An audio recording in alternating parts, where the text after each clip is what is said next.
residente de endocrinología del Hospital Universitario de la Universidad Javeriana. Y antes de comenzar, me pidieron que diera un anuncio parroquial. El próximo viernes y sábado, que son 4 y 5 de octubre, va a haber un curso de ecografía liderado por el doctor Eric Hernández. Para los que tengan pacientes en sus hospitales, que vean que son un buen ejemplo para hacer entrenamiento a los colegas que van a asistir, si los pueden localizar en lo que queda de, o sea, mañana, lunes, martes, miércoles, para que le den el dato a Natalia y ella se encarga de localizarlos y coordinar el traslado para la actividad del viernes en la tarde, ¿vale? O sea, si tiene algún paciente como que es interesante porque es un bocio grande o porque es un nódulo pequeñito pero ya está estudiado, simplemente para que sirva de entrenamiento para los colegas que van a estar allá, ¿vale? Entonces con Natalia le entregan los datos. Y ahora nos dejo en compañía del doctor Osvaldo Fuentes, que nos trae un caso interesante. Doctor Osvaldo. Muchas gracias, profe. Buenas noches. El caso que traigo el día de hoy se trata de una paciente femenina de 63 años de edad, natural y procedente de Bogotá, pensionada, ocupación previa era servicios generales, que consultó al Hospital Universitario San Ignacio el 3 de junio del 2018. El motivo de consulta de la paciente es dolor abdominal. Llega al servicio de urgencia, lo mira los médicos urgenciólogos por este cuadro clínico que viene de 2 meses de evolución y con peso el dolor abdominal localizado en la región del hemiabdomen superior, de intensidad 9/10, irradiado a región lumbar, que se asocia con múltiples sensaciones de náusea, pero con un episodio de vómito previo al ingreso al hospital. En la revisión por sistema, la paciente, los hallazgos positivos que describen es una pérdida de peso de 5 kilogramos en 2 meses, deterioro de la clase funcional de clase 2 a 3 y un incremento en el perímetro abdominal. Fueron los hallazgos descritos al abordaje inicial. La paciente tiene estos antecedentes de importancia, una hipertensión arterial que algo para recalcar es de reciente diagnóstico, más o menos hace 4 meses, entre 3 a 4 meses, se le había hecho el diagnóstico y estaba en manejo con losartán, una tableta cada 12 horas. Y prediabetes en manejo con nutrición. Había ingresado en nuestra institución en 2 ocasiones por el mismo dolor abdominal y se había solicitado estudios o manejo de forma ambulatoria. Adicional a losartán, tomaba esomeprazol y acetaminofén para el control del dolor. Antecedentes quirúrgicos, tenemos cesárea, pomeroid, antecedentes toxicoalérgicos, traumáticos o transfusionales niega, y hace 12 años la paciente no llega a la menstruación. Familiar no refiere. Pasemos al examen físico. Encuentra una paciente hipertensa, taquicárdica, saturando bien, oxígeno ambiente, afebril, con un IMC de 29 que le da para sobrepeso, con hallazgos positivos de un aumento en el perímetro abdominal, con un perímetro de 119, dolor a la palpación en epigastro, no hay sensación de masa, hay onda cítica positiva, no hay signos de irritación peritoneal y hay circulación colateral abdominal a nivel superficial. En las extremidades hay edema grado 2, simétrico, con fobia. No hay hallazgos en piel que nos pudieran hablar de hirsutismo o androgenización o facies de Cushing dentro del examen físico de la paciente.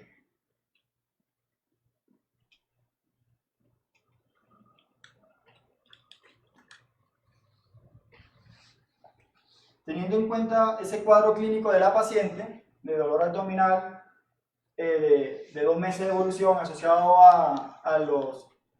a náuseas, a episodios eméticos, a esa pérdida de peso, ¿qué impresión diagnóstica se les ocurriría inicialmente en el abordaje de la paciente?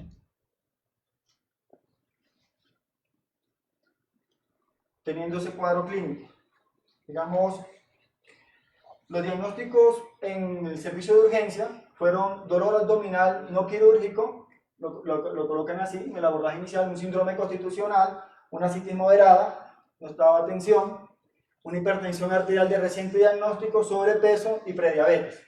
Estos fueron los paraclínicos de ingreso. Podemos observar dentro de lo positivo un aumento de las transaminasas, un aumento de las bilirrubinas ligeramente expensa de la directa, aumento de la LDH, hemograma normal, todos los electrolitos dentro de rangos normales, unos tiempos de coagulación con un INR en 1.6. Vemos que hay un compromiso en la función hepática, digamos en resumen de la diapositiva, de los paraclínicos iniciales que le tomaron, y revisan los paraclínicos que se habían solicitado de forma ambulatoria en las consultas previas que se había atendido a la paciente por el servicio de urgencia. Revisan una ecografía extrainstitucional, no tenemos imágenes, donde documentan una masa heterogénea en la fosa adrenal, en la fosa a nivel de la fosa renal derecha. Describen una masa de 12 por 9 por 12 centímetros que depende del polo superior del riñón derecho. Colocan en la ecografía que no descartan de que pueda ser de etiología adrenal, pero la describen más a nivel renal. Adicionalmente, un engrosamiento difuso en endometrio y moderada cantidad libre en la pelvis. Claramente, con estos hallazgos, la paciente extrainstitucionalmente también se le realizó una tomografía de abdomen. Esto es una tomografía de abdomen contrastada sin ningún protocolo. Podemos ver que la masa heterogénea tiene estos diámetros de 16 por 13 por 10.5 centímetros en la fosa suprarrenal derecha, que comprime el hígado y el polo renal superior derecho, con unas adenopatías de apariencia metastásica a nivel intraórtico y paraórtico izquierdo, y opacificación de la vena cava inferior, de la vena ovárica, de las venas ilíacas comunes, de las ilíacas externas y femorales, al parecer compatibles con trombo. Ascitis grado moderado, y llamaba la atención en la confluencia de la vena cava inferior con la aurícula derecha, también una imagen sugestiva de opacificación. Ya teniendo en cuenta esos dos hallazgos imagenológicos con el cuadro clínico de la paciente, no sé si de pronto ya se podía uno arriesgar o hacer una impresión diagnóstica un poquito más detallada del cuadro clínico de la paciente.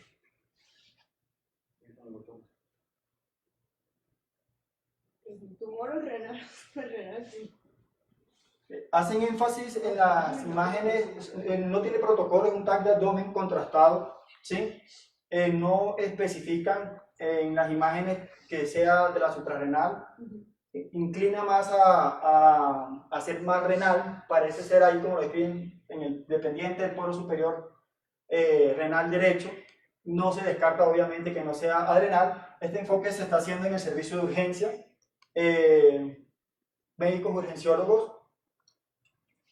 Ellos hacen estas impresiones diagnósticas, una lesión tumoral de origen no claro a nivel renal, describen retroperitoneal o suprarrenal asociado a un síndrome constitucional y ascitis moderada, una trombosis de la vena cava inferior, de la ilíaca, de la vena ovárica, de la ilíaca común, de la femoral, hipertensión arterial de reciente diagnóstico, sobrepeso y prediabetes. ¿Qué tipo de tumor les gustaría estudiar de primero? ¿O qué signos de malignidad tiene este paciente? Porque una masa, claro, pero muchos van a las certezas de la masa. ¿El examen físico o el antecedente? Está trombosada, ha perdido peso, tiene ascitis. ¿Qué más le llama la atención? Una edad muy alta. Incluso también aparecen lesiones metastásicas, hepáticas, suprarrenal, retroperitoneal. Okay. Y entonces con ese cuadro clínico, que es hipertensa y con prediabetes, ¿algún tipo de cáncer? Bueno, Carcinoma adenocortical. ¿Qué te orienta? Uno comienza a preguntarse. Un segundo, pero ¿qué te orientaría directamente a decir que es adenocortical? Si cualquier malignidad procedente, por ejemplo, de riñón, con ese tamaño nos puede dar esas trombosis. O si tenemos una carcinomatosis, nos puede dar esas trombosis. La señora no tenía, según lo que nos describió el colega, unos signos claros de hiperandrogenismo o algo que nos orientara a decir esto que era adenocortical. La hipertensión En una paciente de 61 años no es algo A impresionante. nivel renal también la hipertensión. Claro. Y además, cuando tú hiciste la pregunta, inicialmente uno podría haber pensado era una hipertensión por TAC, antes de tener el TAC, ¿cierto? Con los signos que nos dijiste en el examen clínico. Entonces, hasta ahora que nos diga claramente, me señala una lesión de origen adenocortical. Y una pregunta es que las imágenes que tú muestras son de antes, o sea, ellos ya la habían estudiado por dolor abdominal o... Había consultado en 2 ocasiones a la institución y se le había pedido ambulatoriamente imágenes. Ella se toma la ecografía, en la ecografía él vuelve, le piden un TAC, pero todo eso es, se toma el TAC y vuelve. Y se revisa ya en la tercera hospitalización las imágenes y digamos así fue más o menos el enfoque. Si uno, digamos, hace la pregunta, ¿qué patologías son las más frecuentes que se asocian con trombosis de la vena cava inferior? En la literatura se reporta de que la primera patología es el carcinoma de células renales. ¿Sí? Este es un artículo de revisión publicado en junio del 2016 donde ellos buscan qué patología es la que más se asocia a tener trombos en la vena cava inferior. Y describieron 21 casos. ¿Sí? Pero si uno revisa carcinoma de células renales, es muy común que se presente con eso. Es la primera causa. La segunda causa que describe en la literatura, en otra referencia, carcinoma hepatocelular, y de tercera a cuarta causa describen el carcinoma adrenocortical como presentación de trombosis de la vena cava inferior. Teniendo, digamos, este enfoque, también es importante tener claro que el trombo que tiene la paciente es un trombo tumoral, no es un trombo blando. La diferencia es que el trombo tumoral entra en el vaso, expande el vaso y cuando pasa el medio de contraste se observa en el vaso expandido, a diferencia del trombo blando, que es un trombo que existe una lesión externa que la está obstruyendo, ¿sí? No existe realce porque pasa el medio de contraste, se ve obstruido. No aparece expandido el vaso por la obstrucción extrínseca que tiene el mismo, no está dentro como los trombos tumorales. Entonces, este es un clásico imagen digamos, descripción imaginológica de un trombo tumoral.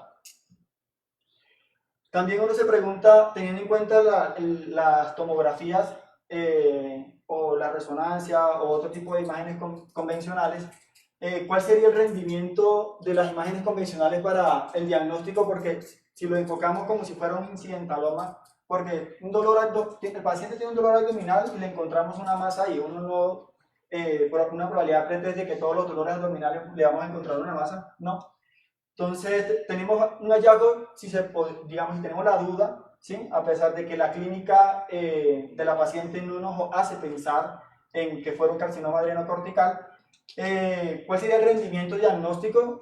Quiero presentarles este metaanálisis, una revisión sistemática metaanálisis del 2014 que evalúa el rendimiento diagnóstico de las imágenes en incidentalomas suprarrenales.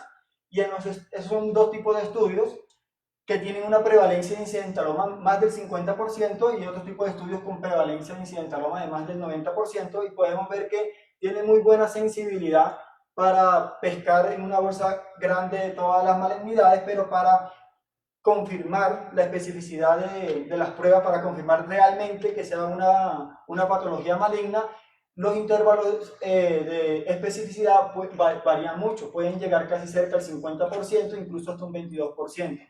Entonces, imagina, lógicamente, esto es cuando pensamos en un incidentaloma, pero si estamos siguiendo pacientes que tengan patologías tumorales suprarrenal, que se le están haciendo tomografías como para ver si tiene recaída de la lesión tumoral extrarrenal, tampoco manejan unas especificidades que nos logre dar una seguridad, una tranquilidad de que la imagen que estoy viendo es realmente algo maligno. En conclusión de este metaanálisis dicen que no hay pruebas suficientes, pero digamos, uno como endocrinólogo, uno con las características de las imágenes que uno puede inclinarse o aumentar la probabilidad de que el paciente tenga o no malignidad a nivel de la glándula suprarrenal.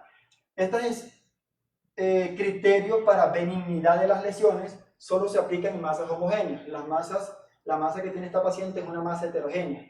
Entonces, pues, obviamente tiende uno a pensar de que sea algo más maligno. La conducta que se tomó en el servicio de urgencia por parte de los urgenciólogos fue interconsultar al servicio de urología. Ellos consideran que la TAC de abdomen extrainstitucional, el hallazgo de la masa en el espacio de Morsing, no es claro su origen, por lo que se recomienda realizar una biopsia de esta. Esta fue la conducta del servicio de urología. Uno se pregunta, ¿cuál sería en el caso hipotético de que este paciente tuviera una lesión suprarrenal? ¿Cuáles serían las indicaciones para yo pensar hacer una biopsia a nivel de la glándula suprarrenal? Y si esto a mi paciente le afectaría la supervivencia libre de recurrencia o la supervivencia global de la paciente. Si yo al hacer este tipo de procedimiento le estaría llevando a disminuirle la probabilidad de curarse o de vivir o de que recurra a la lesión. ¿Y qué indicaciones tiene? El desempeño de la biopsia suprarrenal para el diagnóstico de malignidad fue revisado en esta revisión sistemática y este metaanálisis de estudios observacionales. Podemos ver que la sensibilidad y la especificidad para diagnosticar carcinoma adrenocortical es muy mala. No sirve la biopsia suprarrenal para hacer diagnóstico de carcinoma adrenocortical. Esa no es una indicación de la biopsia, pero sí es una de las recomendaciones de la guía como diagnóstico diferencial de una lesión que yo sospeche que sea metastásica a nivel de la glándula suprarrenal, en el contexto de un paciente que tenga una patología oncológica. Tiene sensibilidad y especificidad con un mayor, digamos, rendimiento que para un diagnóstico de un carcinoma adrenocortical. La conclusión de este metaanálisis en el rendimiento de realizar una biopsia de la glándula suprarrenal es que es útil para el diagnóstico de metástasis suprarrenales con antecedentes de malignidad extrasuprarrenal. Otro de los criterios es que solo se debe realizar si esto altera el tratamiento. Si pensamos que la quimioterapia para un cáncer del riñón, cáncer renal o un cáncer adrenocortical, las quimioterapias o los manejos o los abordajes son muy diferentes. Entonces, si yo quiero diferenciar o si esa lesión que estamos viendo de la imagen es una metástasis del cáncer renal o lo contrario, o de otro tumor que no se haya visto, porque digamos hay compresión a nivel hepático o no se ha estratificado todavía de forma adecuada. Esto es un TAC sin protocolo de glándula suprarrenal. Y si yo hago la biopsia en un paciente con un carcinoma, un caso hipotético, un carcinoma adrenocortical, este es el único de los estudios que encontré, un estudio observacional retrospectivo publicado en junio del 2014, donde el desenlace final era recurrencia o supervivencia global. Y ellos pudieron encontrar de que realizar una biopsia en la glándula suprarrenal, recalco, sigue siendo innecesario, pero no impacta en la recurrencia o en la supervivencia global del paciente. Sí le vamos a generar un 11% más de complicaciones por el procedimiento. Sí lo vamos a someter a este riesgo sin realmente un beneficio si no estamos en los dos criterios que ya previamente mencioné para la utilidad de una biopsia. Fue visto por medicina interna, después de que urología diera la indicación para la biopsia. Medicina interna mira el TAC de abdomen, mira la ecografía de abdomen, mira el cuadro clínico, considera estratificar al paciente con una tomografía de tórax contrastada y inicia la anticoagulación. Esta es una radiografía de tórax previo a la realización de la tomografía. Realmente aumento de la trama intersticial en ambos campos pulmonares, no hay así, digamos, no se puede sacar como otros hallazgos positivos como tal. Y la tomografía de tórax que quiero mostrarle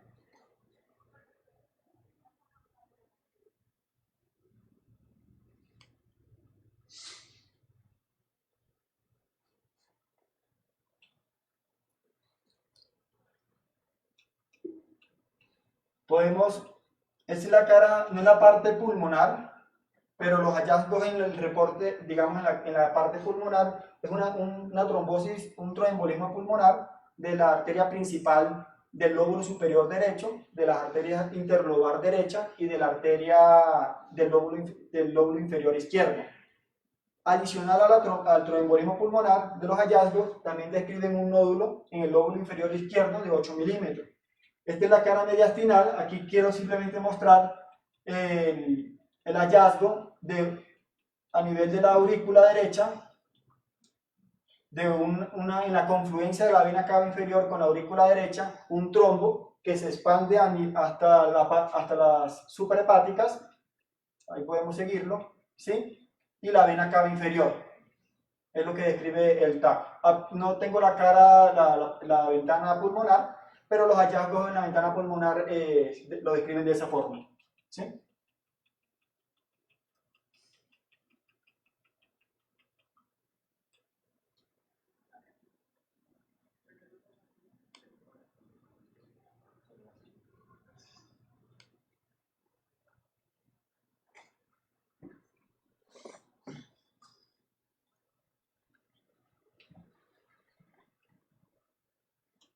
Esta es la lectura de la tomografía, son los hallazgos que les comenté. Y los diagnósticos de trabajo del servicio de medicina interna, urología y el servicio de urgencia ya comienzan a mencionar una masa en la fosa adrenal de origen renal, suprarrenal, retroperitoneal con efecto compresivo en hígado en el polo superior derecho y compromiso ganglionar locorregional mediastinal asociado a un nódulo pulmonar de 9 milímetros en el lóbulo inferior izquierdo. El tromboembolismo pulmonar del lóbulo superior derecho a nivel de la interlobar y el lóbulo inferior izquierdo, una trombosis venosa profunda femoral y del callado safenofemoral y un gran trombo intracavitario en la aurícula derecha que se extiende a la suprahepática, cava inferior y ya lo que habíamos mencionado previamente. Medicina interna sigue la anticoagulación, amplía el estudio con un ecocardiograma. Este ecocardiograma es una vista apical de 4 cámaras donde podemos observar ventrículo izquierdo, ventrículo derecho, aurícula izquierda, aurícula derecha y una imagen que cubre el 90% del volumen de la aurícula derecha sin repercusión hemodinámica en el paciente ni en el orificio de entrada de la aurícula derecha, milagrosamente. Y una fracción de eyección conservada del 55%, sin trastorno segmentario de la contractilidad. Esto lo impresiona como imagen de masa sugestiva de trombo tumoral.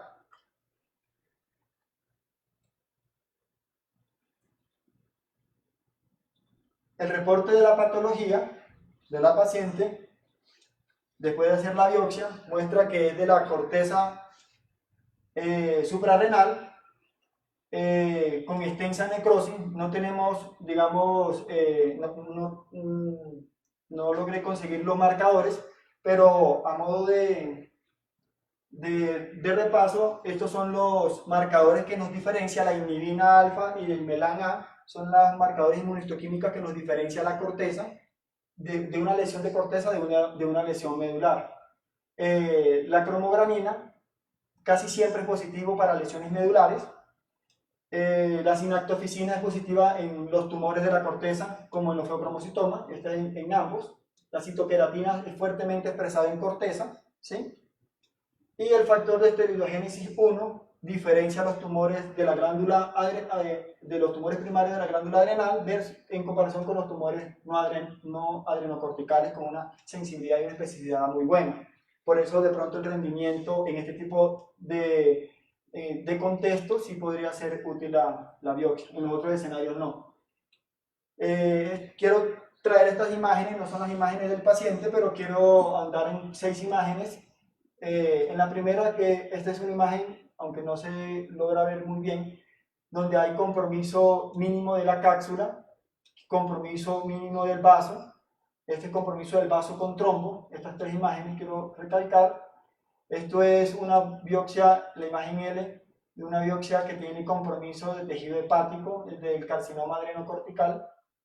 Esto es la M con inhibina positivo para la corteza y esto es con Ki-67 muy altos.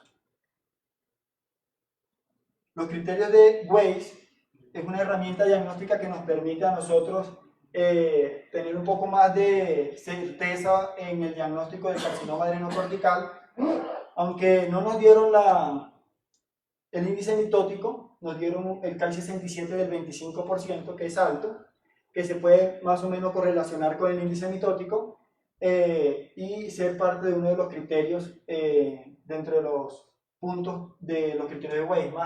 Mayor o igual a 3 puntos nos hace o nos permite con un poco más de seguridad saber que la patología que estamos enfrentando es un carcinoma adrenocortical. Carcinoma adrenocortical es una patología que sabemos que es poco frecuente, tiene la incidencia de 1 millón por año, más o menos en Bogotá habrían, si contamos 45 millones de habitantes, entre 45 a 90 casos en Bogotá, ¿sí? Sería más o menos, si contamos, entre 1 millón por año de nuevos casos de carcinoma adrenocortical. Son más frecuentes en mujeres, más del 50%, son funcionales y es una de sus presentaciones clásicas. La de nuestra paciente no fue, su presentación clínica no fue por características funcionales del tumor, de pronto sea por el cuadro clínico tan corto de 2 meses de evolución que no se pudo manifestar de forma florida con androgenización o signos de hipercortisolismo. Sabiendo que la patología es muy rara, ¿sí? 1 de cada 3 pacientes con carcinoma adrenocortical, incluso 1 de cada 4 pacientes con carcinoma adrenocortical, un cuarto de los pacientes van a presentarse con tumor con trombos en la vena cava inferior. Realmente la presentación de esta forma y a la magnitud como se nos presentó la paciente es algo que es raro, y uno observa muchos reportes de casos en PubMed and Base de este tipo de presentaciones clínicas. Son esporádicos en su mayoría, pero también pueden estar asociados a otros síndromes. Pero paremos un ratico. Si hubieran llamado a endocrinología en lugar de urología, el abordaje fuera diferente. ¿cómo lo ven? El abordaje por endocrinología fuera inicialmente el hallazgo de un incidentaloma, es buscar la producción, bueno, sería buscar una imagen con protocolo con glándula suprarrenal. Sería, si encontré un incidentaloma en una tomografía sin ese protocolo. Pero la descripción de radiólogo era, como decía César, era de una masa suprarrenal, o era como ponen ellos en la fosa suprarrenal derecha, pero no menciona, ahí está el riñón, ahí está la glándula suprarrenal.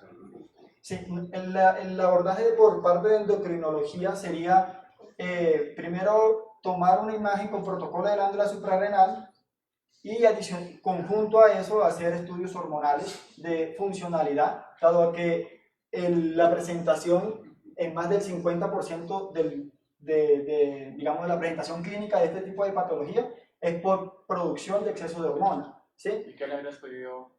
Uno le pediría un cortisol post-DEXA, un cortisol en orina en 24 horas. Para la parte del cortisol pediría andrógenos, testosterona, dihidroepiandrostenediona, androstenediona.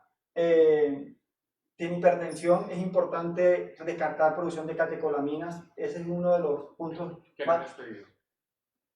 Metanefrinas libres fraccionadas en orina, libres en plasma. Digamos, el rendimiento de ambas pues son adecuados. Yo pediría cualquiera de las dos, o incluso podría pedir las dos para, digamos, encontrar si produce catecolamina. Realmente ¿Qué más le habrías pedido? ¿Y si no es renina, aldosterona. Si no fuera hipertenso, dejo hasta ahí. Si es hipertenso, pido renina, aldosterona. Si no es hipertenso, dejo esos 3 estudios como abordaje inicial. Pero en ese escenario, digamos, si me da, confirma el hipercortisolismo, busco si es productor de ACTH dependiente, ACTH independiente, solicito la ACTH. Si me aparece baja, por debajo de 5, estaría pensando en la glándula suprarrenal. Si me aparece por encima de 20, por lo general pensaría en enfermedad de Cushing, o buscaría a nivel central, ¿sí? Podría también hacer un ectópico. Yo no sé si tú recuerdas, hemos tenido pacientes así en el instituto y el paciente está en urgencias con una masa llena de trombos hasta la aurícula y uno le pide metanefrinas y normetanefrinas y se le demoran 20 días o un mes. Y uno mientras tanto dice, no le hagan nada porque no sabemos si es feo o sabemos si es adrenocórtico. Uno le inicia el alfa-bloqueo inicial. Uno lo alfa-bloquea. Metástasis hepática no tenía una sospecha de metástasis ganglionar. Tenía compresión hepática. Era de ganglios. Tenía también ganglios, habían ganglios sospechosos de metástasis y había compresión hepática y en el polo superior del riñón derecho. Sí. Entonces, ¿cómo acortas ese tiempo para poder decir, oiga, bien, este no es un propósito?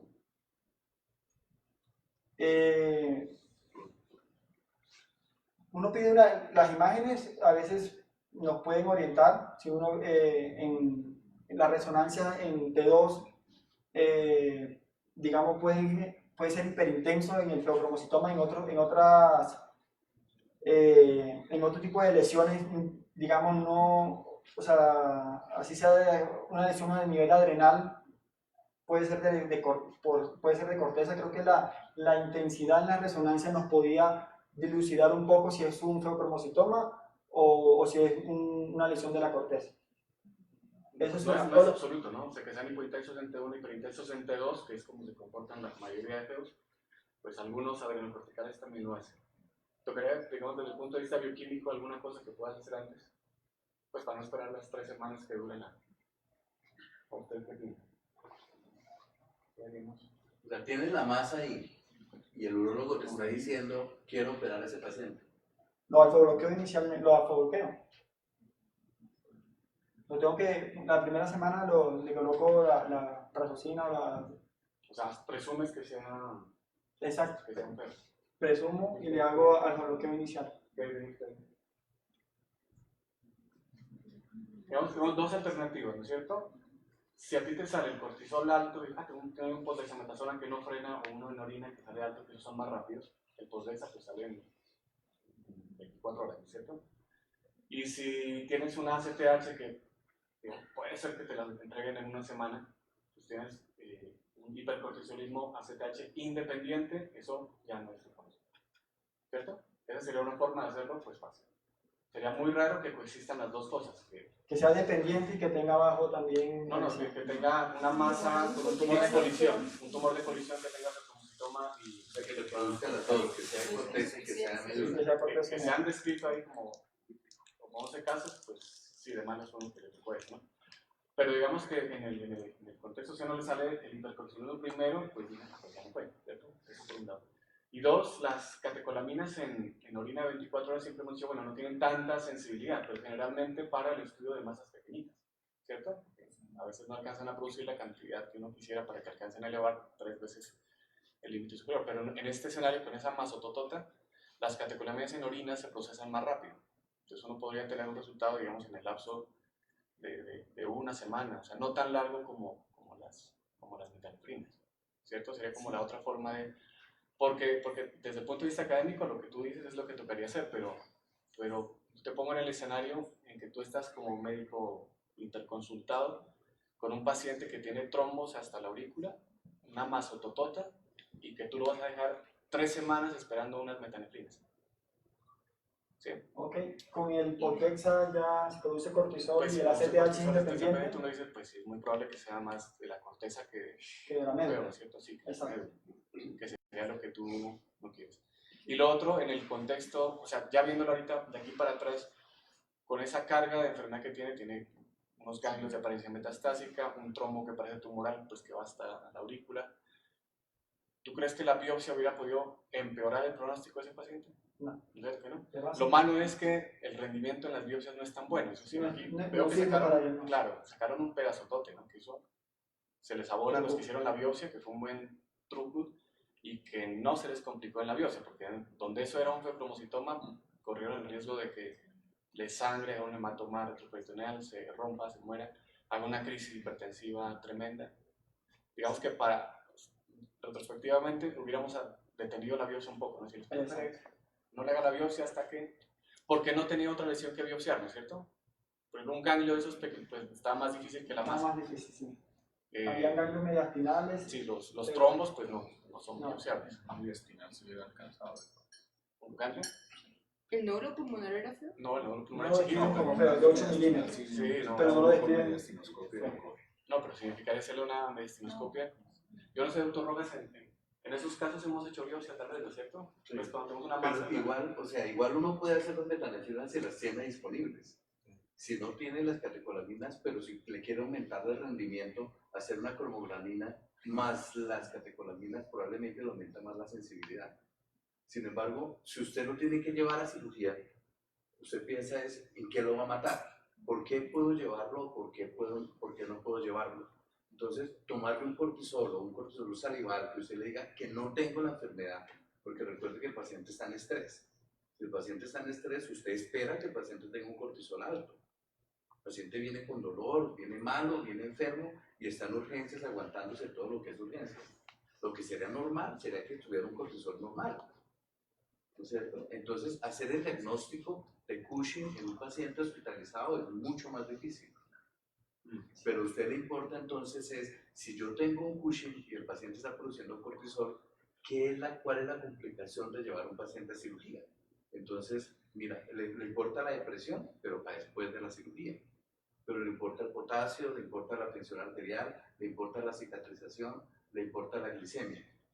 Entonces usted está autorizado a tratar y prever eso, ¿no es cierto? Y si el paciente es hipertenso, pues usted no tiene por qué perder tiempo. Usted simplemente cambia el antihipertensivo para que el urólogo lo pueda operar rápidamente.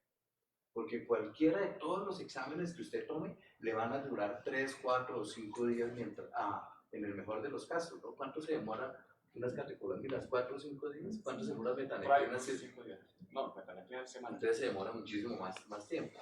Tiempo en el cual usted está perdiendo y entonces se pone usted en el tiempo después.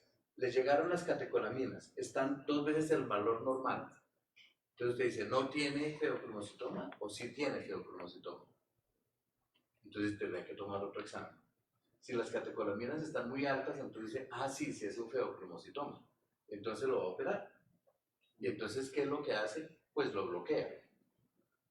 ¿No es cierto? Usted en esos casos, usted siendo práctico, usted toma todas las muestras y si el paciente está hipertenso lo bloquea y entra con un buen anestesiólogo para que lo puedan operar, que es como la parte más rápida para que puedan hacer eso, ¿no? Claro, en un caso quirúrgico, ¿no? Pero yo creo que acá el afán este era... caso es un caso completamente diferente, porque no es frecuente que uno tenga una trombosis tan extensa, ¿no es cierto? Entonces, y tienen muchos de los criterios que son criterios de inoperabilidad. El caso es diferente, ¿no es cierto? Sí. Pero bueno, hablando del hipercortisolismo en estrés, la ACTH te ayuda mucho, ¿no? El estrés es mediado por ACTH. O sea, uno no se estresa con ACTH en cero. De modo que si la ACTH te sale baja, menos 5 o menos, y tienes hipercortisolismo, ya, Cushing, ACTH independiente y listo. Exacto. Pero yo veo aquí el afán es porque, claro, lo que tú dices, tiene una masa retroperitoneal, pongámosle así, que los urólogos dicen no podemos saber si es renal, si es retroperitoneal o si es del hígado, y como ellos están acostumbrados a ver más carcinomas renales de células claras, y a lo mejor ven algunos así, o muchos, no sé, tú mostraste en una serie donde la mayoría tenían, pues a ellos les interesaba el estudio histopatológico para definir la conducta de manejo sistémico, ¿no es cierto? Entonces ahí es donde... Y las imágenes en la renal, digamos que no son patognomónicas, pero una buena imagen diagnostica el carcinoma renal. Entonces el riñón no debería tener problema por no diagnosticarlo con imágenes. Exacto, no lo confirma, pero sí aumenta la probabilidad de para saber qué malignidad y no actúa con la imagen, con protocolo. Y un buen radiólogo, porque Claro. que le discrimina a uno bien, oye, este está por encima del riñón, el riñón se ve desplazado y se ven los... ¿Cierto? Sí. Algo pasa ahí. Bueno, los urólogos son buenos para ver imágenes, ¿verdad?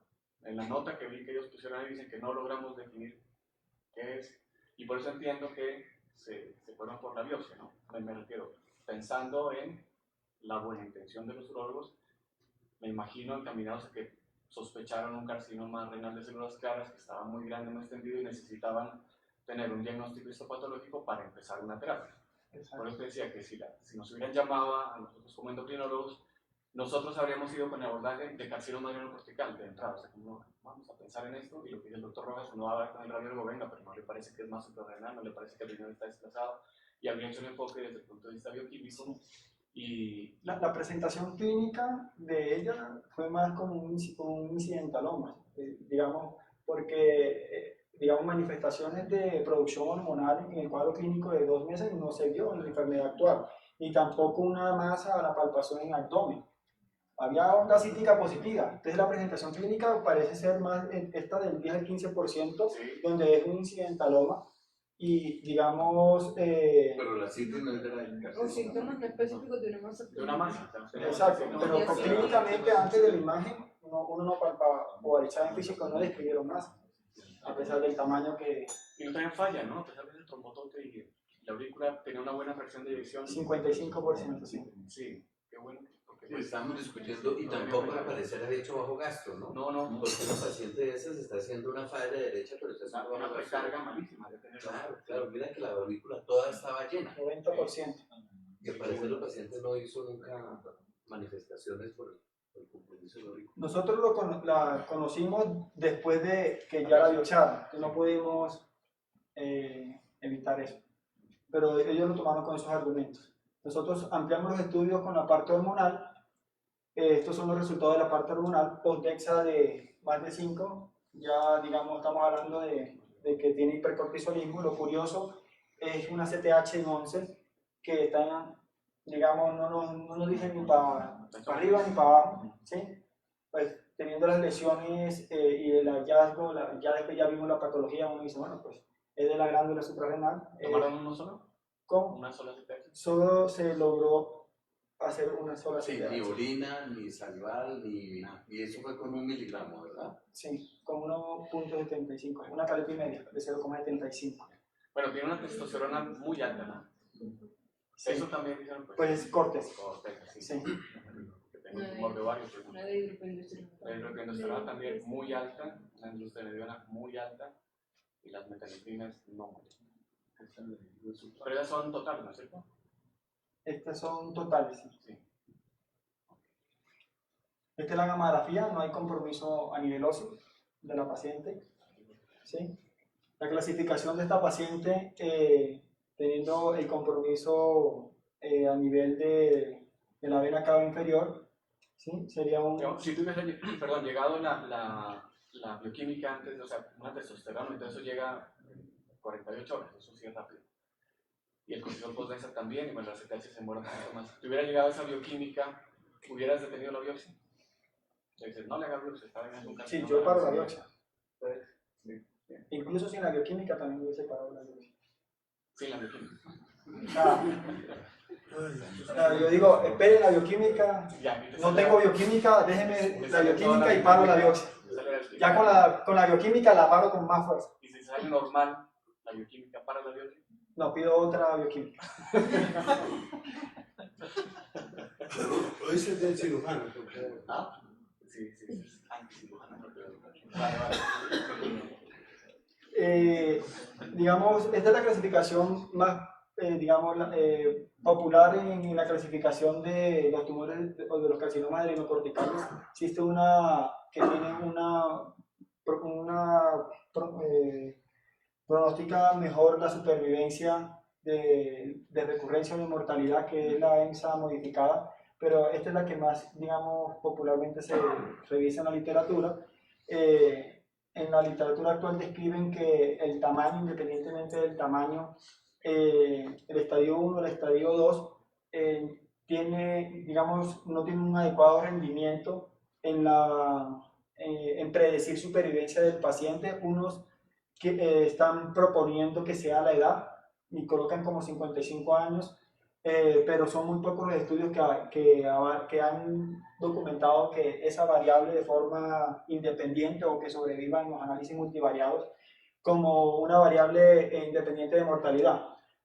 Pueda que en el futuro esto cambie, los estadios 1 y 2. En el estadio 3 podemos ver que tiene compromiso de la vena cava inferior, sería un T4, N1, M0, nuestra paciente, ¿sí? Ese nodulito no, ¿no les parece? ¿Cómo? El nodulito que tenía era No indeterminado. les parecía. Y los oncólogos no les pareció tampoco.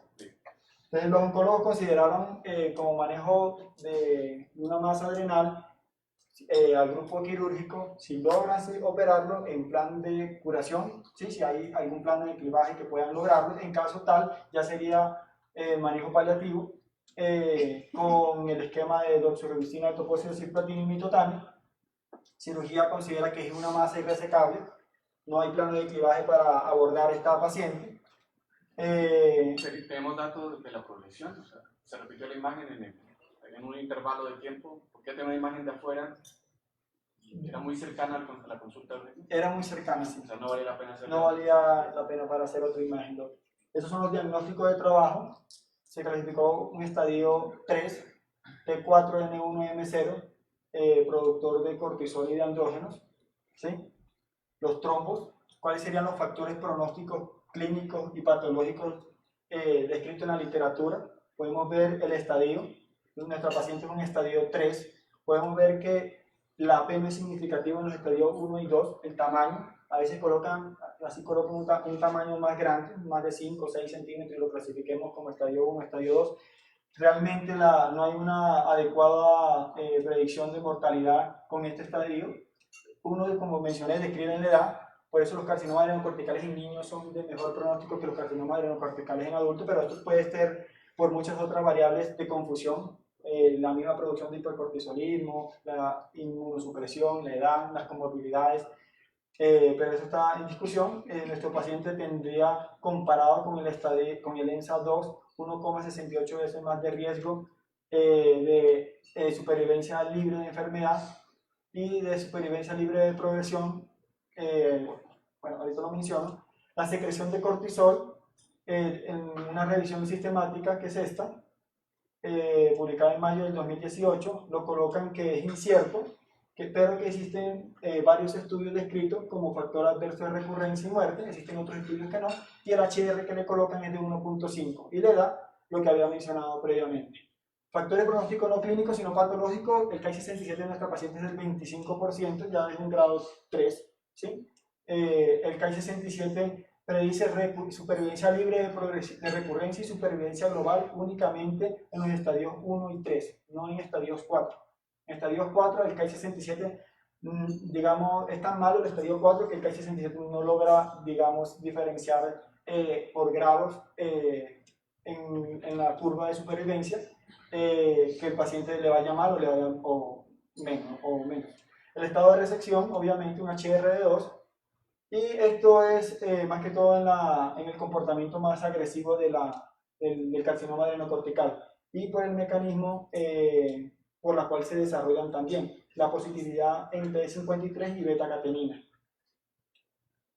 Este es un nomograma, me pareció muy interesante, publicado en septiembre del 2018. Ellos miran estas variables, son las variables que supervivieron al análisis univariado y al análisis multivariado y que fueron factores independientes de supervivencia global y de supervivencia específica de enfermedad. Son diferentes, esta tiene una menos. Podemos ver que nuestra paciente tiene 63 años, ¿cierto? Tiene el diagnóstico se le hizo para esta época, por decirlo así, ¿sí? 2018. Su grado histológico 3-4, ¿sí? Y su estadio es a nivel localizado, no está a distancia, no hay metástasis a distancia. Esto da 100, esto da 0, aquí da 20, esto da 0, quimioterapia se le dio, ¿sí? Quimioterapia le da un puntaje de 169, ¿sí?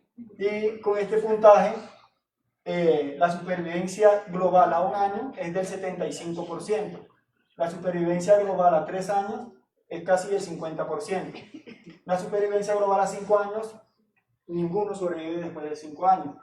Nuestra paciente, si uno le hace este nomograma con estos factores pronósticos clínicos, ¿sí?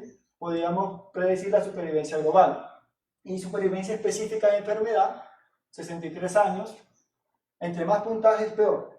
Si me da un puntaje de 50, el 90% están vivos al año, el 80% están vivos a los 3 años y el 75% están vivos a los 5 años. Nuestra paciente En supervivencia específica de enfermedad le dio 139 puntos.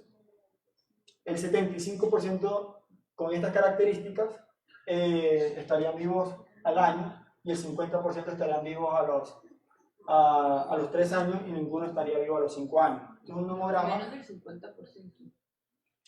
Aquí sería como el 50 alguito, y acá sí menos del 50% estarían vivos.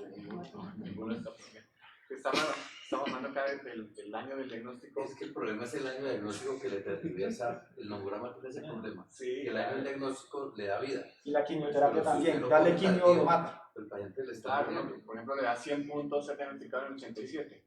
Pero Sí, no, no es le- buenísimo porque tiene 30 Está años vivo a hoy. Pues claro, si usted es que lleva mucho tiempo vivo, es que no se va a morir de eso. Sí.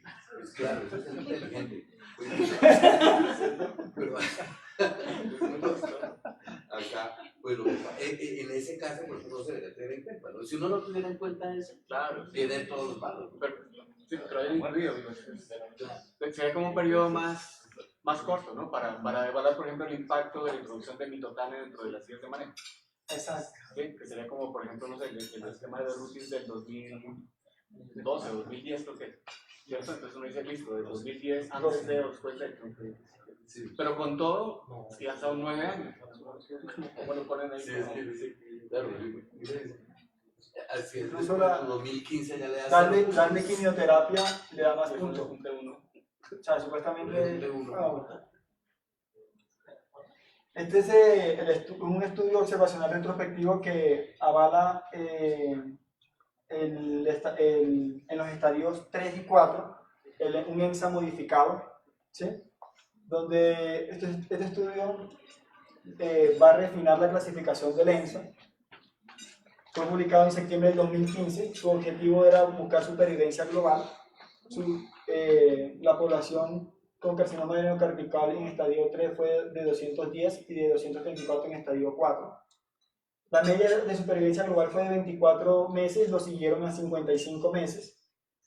Esta es la nueva clasificación del EMSA. Podemos ver que el estadio 3 si tiene compromiso ganglionar o no compromiso ganglionar, si tiene compromiso venoso o no compromiso venoso, y el 4 lo subdividen en 3 dependiendo la cantidad de órganos que esté comprometido, ¿sí? 2, 4A, 3 órganos 4B y más de 3 órganos 4C.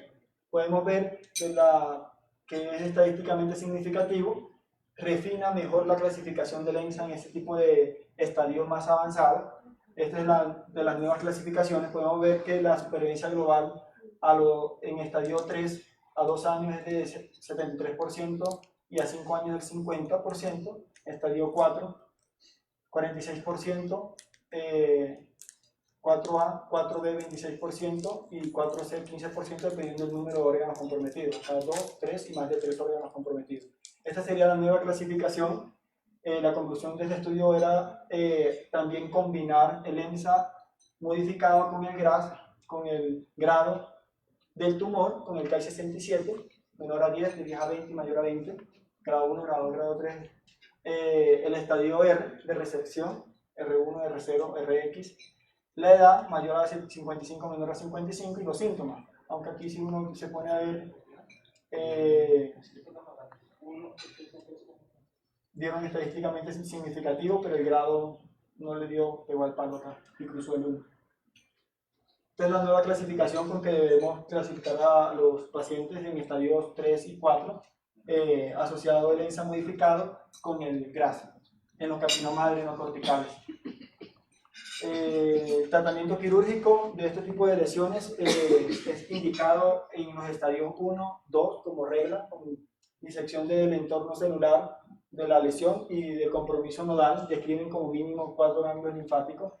Tienen que ser en centros de experiencia. Ellos mencionan en la guía de que para catalogarse como centro de experiencia es más de 6 cirugías de carcinoma adrenocortical al año, y para denominarse como expertos es más de 20 al año. Esos son como los estándares o las metas que se tienen que buscar en nuestras instituciones para catalogarnos como centro de experiencia en cirugía de carcinoma adrenocortical. En estadio 3, únicamente cuando hay invasión locorregional, incluye también el procedimiento quirúrgico, siempre linfadenectomía. si hay compromiso de órganos vecinos documentados en el procedimiento, sí se tiene que hacer resección de la cirugía abierta. No está indicado de rutina hacer resecciones o nefrectomía profiláctica, solamente cuando se logra, si hay al procedimiento quirúrgico lesiones que estén en contacto con el riñón. Y laparoscópico describen lesiones menos de 6 centímetros, pero en otras revisiones describen según la capacidad del cirujano. ¿Sí? Si su capacidad logra sacar masas de 4 centímetros, hasta 4 centímetros sería la capacidad. Sí, pero la literatura arbitrariamente menciona 6 centímetros como lesiones que podrían ser manejadas de forma laparoscópica y no abierta. En el caso de un procedimiento digamos, en un paciente que se lleva a resección completa, uno lo tiene que clasificar el riesgo de recaída del paciente dependiendo del EMSA y del CAI 67. Si hay un riesgo alto, se da manejo con adyuvancia con mitotane, se hace seguimiento con imágenes cada 3 meses y con marcadores tumorales. Y es importante mencionar de que aquellos pacientes postquirúrgicos que llevan más de un año de evolución y recaen, por lo general recaen en su gran mayoría a nivel loco regional, cuentan con la posibilidad de hacer otro manejo quirúrgico, tienen esa opción. Para los pacientes que recaen después de haberse operado en menos de 6 meses, digamos esa opción no se contempla mucho o no se contempla, y el manejo sería con mitotane o otro tipo de terapia. En el caso de nuestro paciente, que es un caso que no se puede llevar al procedimiento quirúrgico, se describe este algoritmo en la guía, donde se hizo un estudio clínico controlado y autorizado que mencionaré más adelante, que se llama el FIR-AC, que comparan las 2 mejores estrategias de quimioterapia, estreptozotocina con mitotane y mitotane con doxorubicina, etoposído y cisplatino, donde el desenlace que mencionaré más adelante queda como este esquema como terapia de primera línea. El seguimiento en el postoperatorio tiene que hacerse con imagen, con evaluación hormonal, con tomografía o con PET-CT cada 3 meses durante los primeros 2 años y posteriormente cada 4 o 6 meses basado en el riesgo de recurrencia. Después de los 4 o 5 años la probabilidad de que recurra esa lesión es muy poco probable, por lo cual sugieren que el seguimiento sea entre 6 a 12 meses durante máximo 10 años.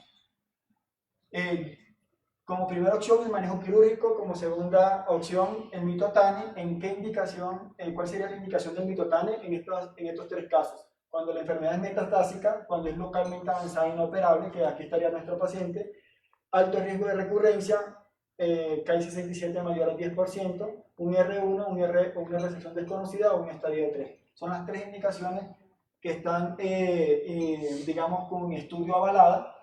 El estudio Adyuvo es un estudio que todavía está en curso. La fecha estimada de publicación va a ser en diciembre del año que viene, donde evalúa el mitotane en bajo riesgo. ¿Sí? En estadio 1, estadio 2, márgenes R0, CAI 67 menor al 10%. Este estudio nos ayudará un poco a aclarar si, digamos, la controversia de si le damos a este tipo de pacientes mitotane o no le damos mitotane. Sabemos que el riesgo alto sí hay que darle a todos. ¿Sí? El otro año, cuando salga el estudio, pues sería bueno ahí comentar. El mitotane es una sustancia adrenolítica derivada de este insecticida, el dicloro-difenilticloroetano. Inhibe varias enzimas de la esteroidogénesis, principalmente la 11-beta-hidroxilasa, en la corteza suprarrenal y en la periferia también la conversión, el aclaramiento de los glucocorticoides. La tasa de respuesta es del 7 al 54%, se absorbe a nivel intestinal con más facilidad si lo consumimos con grasa, por eso una de las indicaciones es que se consuma el mitotane con alimentos grasosos, como la leche o el chocolate. Se absorbe en el 5 al 40%, casi menos de la mitad se absorbe, y la vida media puede ser hasta de 5 meses desde el último consumo del mitotane. Estos son en la estrella amarilla los sitios donde actúa, principalmente la 11-beta-hidroxilasa, que es esta, que está acá, evitando el paso de oxicorticosterona a aldosterona y de 11 de cortisol, de oxicortisol a cortisol. La dosis del mitotane, hay dos esquemas, ninguno ha demostrado ser superior que el otro. Hay un esquema de dosis alta y dosis baja dependiendo del estado del paciente. Si el paciente se encuentra en malas condiciones, pues una dosis baja para evitar eventos adversos asociados al consumo del mitotane, o dosis alta dependiendo del COP del paciente. Podemos ver el aumento un poco más rápido comparado con esto, y coloqué estos dos tipos de regímenes de mitotane al lado de la suplencia de esteroides para que no se nos olvide de que en conjunto a la formulación de mitotane tiene que estar formulada la hidrocortisona, dado que es un evento muy frecuente en la insuficiencia suprarrenal en este tipo de pacientes. La dosis total de hidrocortisona puede ser de 50 miligramos o de acetato de cortisona de 75 miligramos. Y la monitorización se dice que sea por clínica. Si el paciente tiene debilidad, cansancio, eso es la orientación. A veces sugieren pedir una CTH para ver qué tan alto o bajo está exceso de corticona, exceso de hidrocortisona o de hidrocortisona. Nos podemos guiar con la CTH, pero la guía es la clínica. ¿Cómo hacer? La meta que nosotros tenemos que buscar es de 14 a 20 miligramos niveles plasmáticos de mitotane, ¿sí? Se tiene que solicitar 2 a 3 semanas después del inicio de la terapia, la concentración de mitotane, 2 a 3 semanas, y irnos guiando, aumentando un gramo o reduciendo entre un 50 a 75% la dosis, dependiendo de las concentraciones o la tolerancia del paciente. Si llega a presentar efectos gastrointestinales grado 3 o grado 4, o a nivel del sistema nervioso central grado 2, o a nivel del sistema nervioso central grado 3 y grado 4. La monitorización del mitotane se recomienda monitorizar estos tres exámenes: la función hepática, el hemograma, los niveles de mitotane inicialmente cada 3 a 4 semanas, tan pronto como alcanza la meseta en sangre, después cada 2 a 3 meses. Inicialmente los niveles de función hepática cada 3 a 4 semanas, y después de los 6 meses, cada 2 a 3 meses. Y el hemograma inicialmente después de 3 a 4 semanas y luego cada 3 a 4 meses. Y se sugiere monitorizar la CTH, el perfil tiroideo, la renina y colesterol, testosterona y las hormonas transportadoras, las globinas transportadoras de hormonas sexuales, según estos patrones de intervalo. Las causas más comunes que tenemos de eventos adversos que producen mitotane, vemos que son a nivel gastrointestinal: náuseas, vómito, diarrea, anorexia, insuficiencia adrenal, por eso se tiene que formular al unísono con la hidrocortisona, incremento en los metabolitos de los glucocorticoides, incremento en las globinas transportadoras de hormonas, lipidemia, ginecomastia, menos común rash, hipogonadismo, tiempo de coagulación prolongado, leucopenia, falla hepática, hepatitis autoinmune y trombocitopenia y anemia. Después, de tercera opción, tenemos la parte quirúrgica, tenemos el mitotane. En tercera opción tenemos la radioterapia como otro tipo de manejo. Su indicación es más que todo para pacientes R1, Rx o en estadios 3. Esta paciente sería una candidata para radioterapia. Está, digamos, la evidencia. Esto es un metaanálisis que está en la guía del 2018 para el manejo del carcinoma adrenocortical, cuyos desenlaces era mirar recurrencia. Podemos ver que el mitotane no impacta en la recurrencia en pacientes con R0 después del manejo quirúrgico, ¿sí? Un riesgo alto, lo lleva a cirugía, pasa a R0, entre comillas. Estaríamos hablando de un paciente que no tiene lesiones que se lleva después del procedimiento quirúrgico. En recurrencia, el mitotane no tiene impacto ni la radioterapia. Pero el mitotane, en este último metaanálisis, podemos ver que sí tiene impacto en mortalidad, y la radioterapia tampoco tiene impacto. Aquí la radioterapia no tiene impacto. El mitotane en mortalidad sí tiene impacto. La quimioterapia, sería la última opción: cirugía, mitotane, radioterapia, quimioterapia, más que todo en estadios 4. La cirugía pues es mucho más discutible.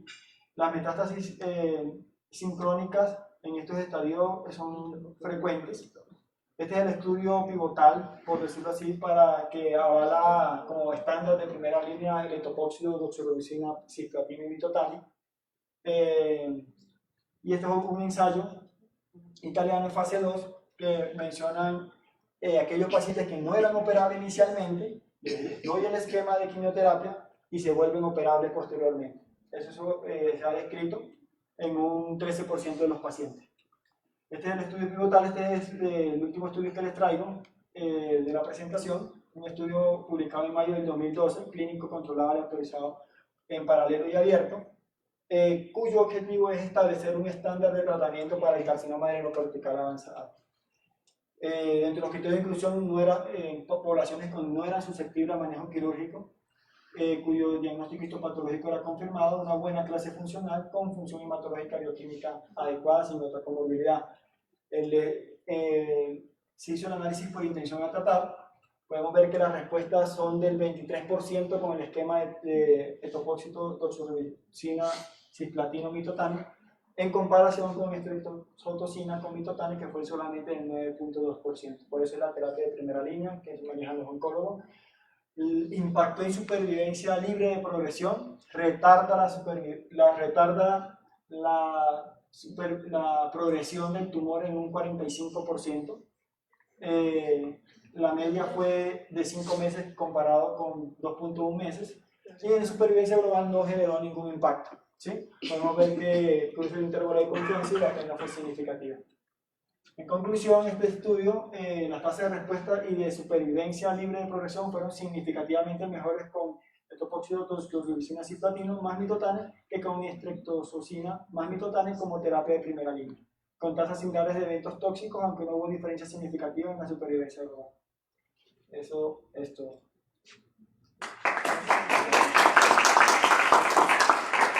¿Qué pasó con la dieron quimio y? Se le dio el esquema, solo alcanzó un esquema de quimioterapia y en el último año falleció.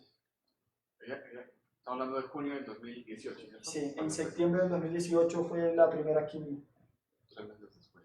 Sí. ¿Y había progresado en ese tiempo o no volvieron a hacer imagen? No se volvieron. No tuvo imagen, ¿no? Tenía un Bartel de 0/100 en septiembre del 2018.